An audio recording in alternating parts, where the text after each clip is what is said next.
जरा सोचने वाली बात है। एक आम इंसान जिंदगी भर पाई पाई जोड़ता है, मतलब बहुत पैसा कमाता भी है और खर्च भी करता है, लेकिन असली वेल्थ या संपत्ति तो कमाई और खर्चे के बीच के उस फासले में ही बनती है। बिल्कुल। और द डीप डाइव की इस गहरी चर्चा में आज सबका स्वागत है। आज हम NISM PMS डिस्ट्रीब्यूटर सर्टिफिकेशन के पहले चैप्टर यानी इन्वेस्टमेंट्स का पूरा विश्लेषण कर रहे हैं। हाँ, और हमारा मकसद ये है कि हम निवेश के मतलब उन बुनियादी सिद्धांतों को डिकोड करें जो कम समय में गहरा ज्ञान दे सकें। कोई किताबी ज्ञान नहीं, बल्कि सीधा और सटीक विश्लेषण। हाँ, सही कहा। तो अगर life cycle pattern of saving से शुरू करें तो ये बड़ा दिलचस्प है कि कैसे शुरुआती उम्र में लोग अक्सर उधार लेते हैं, फिर मध्य आयु आती है जहां कमाई सबसे ज्यादा होती है तो लोग बचत करने लगते हैं। हाँ, और रिटायरमेंट में उसी बचत के भरोसे बैठे रहते हैं। लेकिन यही तो सबसे बड़ा धोखा है। लोग बचत और निवेश को एक ही मान लेते हैं। वही तो। देखिए, बचत तो बस मतलब आपकी कमाई और खर्चे का अंतर है। जो पैसा बैंक में पड़ा है वो बचत है। ये शॉर्ट टर्म है, लिक्विड है, जब चाहे निकाल लो।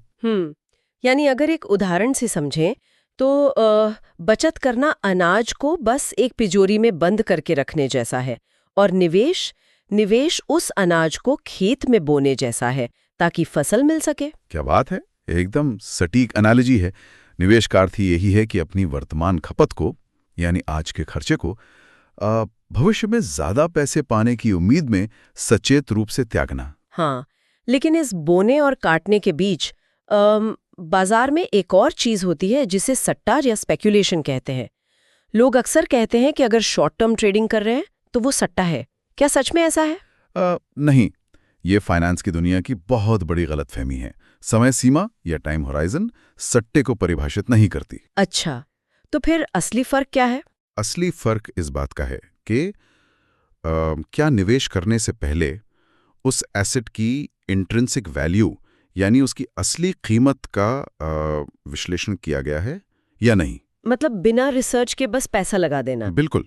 सट्टेबाजी में इंट्रिंसिक वैल्यू नहीं देखी जाती, बस बिना किसी ठोस आधार के अफवाहों पर या कीमत बढ़ने की अंधी उम्मीद में पैसे लगाए जाते हैं। चलिए इस बात को थोड़ा खोलते हैं, मतलब डिकोड करते हैं।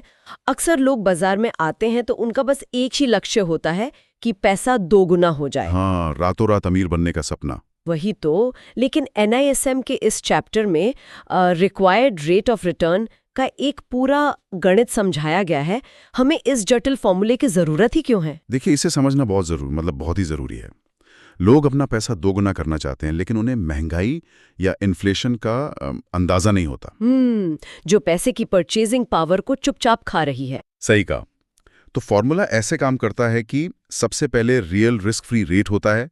इसमें जब हम एक्सपेक्टेड इन्फ्लेशन या भविष्य की संभावित महंगाई जोड़ते हैं तो हमें नॉमिनल रिस्क फ्री रेट मिलता है, राइट? बिल्कुल। और इसके ऊपर जो चीज जुड़ती है वो सबसे अहम है, रिस्क प्रीमियम। ओह, रिस्क प्रीमियम मतलब जोखिम उठाने का इनाम। हाँ, जब बाजार नीचे जाता है तो रातों की जो नींद खराब होती है ना, ये रिस्क प्रीमियम उसी तनाव का मुआवजा है। और यहाँ एक सुनहरा नियम है, रिस्क लीड्स रिटर्न। यानी जोखिम से ही मुनाफा तय होता है। एकदम सही। मुनाफे से जोखिम तय नहीं होता, बल्कि आप जितना जोखिम उठाएंगे उसी के हिसाब से रिटर्न मिलेगा। तो अगर जोखिम ही मुनाफे की कीमत है तो निवेश में किस किस तरह के जोखिम होते हैं? जोखिमों का तो एक पूरा मायाजाल है। सबसे पहले बिजनेस रिस्क आता है, यानी कंपनी का बिजनेस मॉडल ही फेल हो जाए। फिर फाइनेंशियल रिस्क है, जैसे कंपनी पर कर्ज बहुत ज्यादा हो। और एक लिक्विडिटी रिस्क भी तो होता है ना, जहां मतलब पेनी स्टॉक्स जैसी चीजें खरीदना तो आसान है पर बेचना बहुत मुश्किल हो जाता है। ट्रेजरी बिल्स आसानी से लिक्विड हो जाते हैं, लेकिन कुछ स्टॉक्स में जब बाजार गिरता है तो कोई खरीदारी नहीं मिलता। लेकिन यहाँ मुझे एक डाउट है, क्या लिक्विडिटी रिस्क सच में पूरे मार्केट की समस्या है या फिर ये सिर्फ किसी निवेशक की खराब प्लानिंग का नतीजा है? अगर हम इसे बड़ी तस्वीर से जोड़ें तो ये सिर्फ प्लानिंग की कमी नहीं है। कई बार बहुत अच्छी प्लानिंग के बावजूद सिस्टमिक इश्यूज आ जाते हैं। मतलब पूरा सिस्टम ही बैठ जाता है। हाँ, सोचिए अगर कोई बड़ा जियोपॉलिटिकल रिस्क आ जाए, जैसे अचानक कोई युद्ध शुरू हो जाए या ट्रेड डिस्प्यूट हो जाए या फिर कोविड जैसा संकट आ जाए। तब तो अच्छे लार्ज कैप स्टॉक्स में भी लिक्विडिटी सूख जाती है। बिल्कुल। इसके अलावा एक्सचेंज रेट रिस्क और रेगुलेटरी रिस्क भी होते हैं, जहां सरकारी नीतियां बदलने से पूरा सेक्टर प्रभावित हो जाता है। तो इन सारे जोखिमों को मैनेज करने के लिए फाइनेंशियल मार्केट में कौन-कौन से साधन या व्हीकल्स मौजूद हैं? मुख्य रूप से इन्हें 2 हिस्सों में बांट सकते हैं, फाइनेंशियल एसेट्स और रियल एसेट्स। फाइनेंशियल में आपके शेयर्स और बॉन्ड्स आ जाते हैं। इक्विटी निवेश में मैंने एक टर्म पढ़ा था, रेजिडुअल क्लेम। ये क्या होता है? देखिए, रेजिडुअल क्लेम का मतलब है कि अगर कंपनी डूब गई तो पैसा चुकाने की लाइन में इक्विटी शेयर धारक सबसे अंत में खड़े होते हैं। मतलब सबसे आखिरी में पैसा मिलेगा। हाँ, अगर कुछ बचा तो। लेकिन इसका फायदा भी है, अगर मुनाफा बहुत ज्यादा हुआ तो वो असीमित फायदा भी उन्हीं का होता है। और जो लोग कैपिटल प्रिजर्वेशन यानी बस अपना मूलधन बचाना चाहते हैं, वो बॉन्ड्स या फिक्स्ड इनकम में जाते हैं। सही कहा, लेकिन फिक्स्ड इनकम भी रिस्क फ्री नहीं है। वहां इंटरेस्ट रेट रिस्क होता है। मतलब अगर बाजार में ब्याज दरें बढ़ गई तो आपके पुराने बॉन्ड की कीमत गिर जाएगी, क्योंकि नए बॉन्ड्स ज्यादा ब्याज दे रहे होंगे। एकदम सही। और इसके अलावा कमोडिटीज होती हैं, जैसे सॉफ्ट कमोडिटीज जो खेती से जुड़ी हैं और मौसम पर निर्भर करती हैं। और हार्ड कमोडिटीज जैसे सोना या चांदी, जो इन्फ्लेशन हेज का काम करते हैं। बिल्कुल। यहाँ चीजें सच में बहुत दिलचस्प हो जाती हैं, खासकर जब बात रियल एस्टेट या फिर नॉन ट्रेडिशनल एसेट्स की आती हैं। मतलब लोग रेस के घोड़ों में या पिकासो की पेंटिंग में भी तो निवेश करते हैं। हाँ, और ये बहुत ही अनोखा बाजार है। मुझे तो यही समझ नहीं आता कि एक रेस के घोड़े की वैल्यू कैसे तय होती है। मतलब किसी कंपनी का स्टॉक तो समझ आता है कि उसकी बैलेंस शीट है, लेकिन एक घोड़े या आर्ट वर्क की वैल्यूएशन तो बिल्कुल अलग और अजीब होती होगी ना। बहुत जटिल होती है। वहाँ कोई रेगुलर कैश फ्लो तो होता नहीं है। इन चीज़ों में इलिक्विडिटी बहुत ज़्यादा होती है। आप रातों रात एक पेंटिंग सही दाम पर नहीं बेच सकते। और वैल्यूएशन का कोई फिक्स तरीका भी नहीं है। वही तो, इसीलिए ये आम निवेशकों के लिए नहीं है। आम निवेशकों को हमेशा इक्विटी और बॉन्ड्स तक ही सीमित रहने की सलाह दी जाती है। तो अब जब हम इन व्हीकल्स को समझ चुके हैं, तो इनमें निवेश करने के सही रास्ते क्या हैं? मतलब चैनल्स क्या हैं? चैनल्स 2 तरह के होते हैं, डायरेक्ट और इनडायरेक्ट।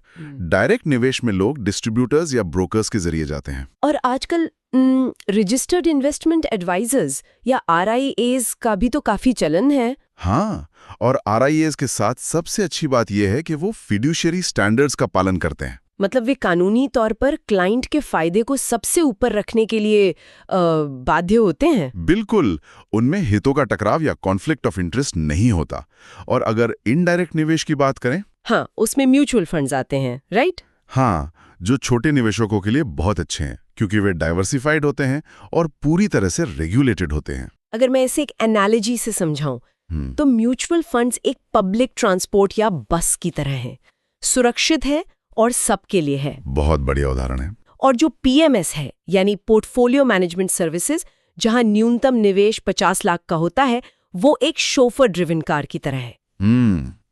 कस्टमाइज्ड और थोड़ी ज्यादा आजादी के साथ। और सबसे ऊपर आते हैं AIFs या ऑल्टरनेटिव इन्वेस्टमेंट फंड्स, जिनमें 1 करोड़ की रिक्वायरमेंट होती है।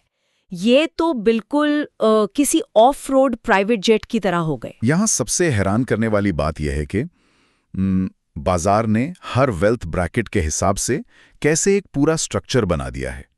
AIFs में प्राइवेट इक्विटी और डिस्ट्रेस्ड एसेट्स आते हैं, जहां जोखिम भी जेट की तरह हवा में होता है। तो कुल मिलाकर इस पूरी चर्चा का सार यही है कि निवेश कोई हवा में तीर चलाना नहीं है। बिल्कुल नहीं, ये एक बहुत ही सोची समझी रणनीति है। हाँ, अपनी आज की खपत को भविष्य की सुरक्षा के लिए बदलना, जिसमें जोखिम का सही मूल्यांकन करके सही साधन चुना जाता है। एकदम से। लेकिन इस चर्चा को खत्म करने से पहले एक ऐसा विचार है जिसने मुझे बहुत सोचने पे मजबूर किया। अच्छा, वो क्या है? हमने आज रिस्क प्रीमियम की इतनी बात की कि जोखिम है इसलिए रिटर्न है, लेकिन जरा कल्पना कीजिए, अगर भविष्य में आर्टिफिशियल इंटेलिजेंस या AI और एल्गोरिदम इतने एडवांस हो जाएं कि मार्केट का हर एक मूवमेंट पहले से ही बिल्कुल सटीक तौर पे प्रेडिक्ट किया जा सके। मतलब अनिश्चितता या अनसर्टेनिटी बिल्कुल खत्म हो जाए जी, तो फिर उस रिस्क प्रीमियम का क्या होगा? ये तो बहुत ही गहरा सवाल है। हाँ, जब बाजार में कोई जोखिम ही नहीं बचेगा, तो क्या हाई इन्वेस्टमेंट रिटर्न्स का वो कॉन्सेप्ट ही हमेशा के लिए खत्म हो जाएगा? मतलब अगर रिस्क नहीं तो रिस्क का मुआवजा भी नहीं। आज की इस गहरी चर्चा में हमारे साथ जुड़ने के लिए धन्यवाद। धन्यवाद।